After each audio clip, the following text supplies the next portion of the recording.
আমরা দুনিয়ার সামান্য একজন বস বা কোম্পানির মালিকের সামনে কত ভয়ে ভয়ে দাঁড়িয়ে থাকি, তাই না?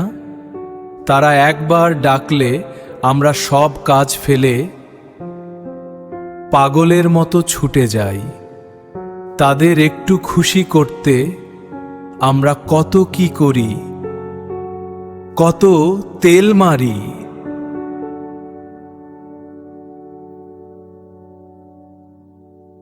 অথচ একটু ভেবে দেখেছেন কি,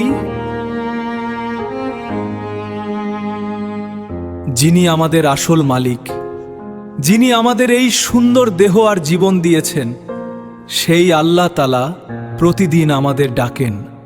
তিনি আমাদের 5 বার ডাকেন তার সামনে দাঁড়ানোর জন্য, কিন্তু আমরা কত অবলীলে সেই ডাক এড়িয়ে যাই।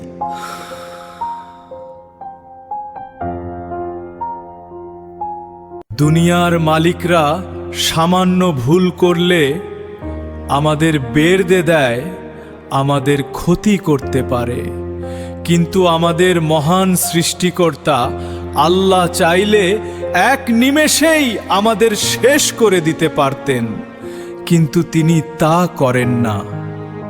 তিনি পরম দয়ালু, তিনি পরম ধৈর্যশীলা। আল্লাহ আমাদের জন্য অপেক্ষা করেন। তিনি চান আমরা যেন তার কাছে ক্ষমা চাই, তাওবা করি। রাসূলুল্লাহ সাল্লাল্লাহু আলাইহি ওয়াসাল্লাম বলেছেন, আল্লাহ তাআলা প্রতি রাতে শেষ আকাশে নেমে আসেন এবং ডাকতে থাকেন, কে আছে আমাকে ডাকবে, আমি তার ডাকে সাড়া দেব। কে আছো যে আমার কাছে ক্ষমা চাইবে, আমি তাকে ক্ষমা করে দেব।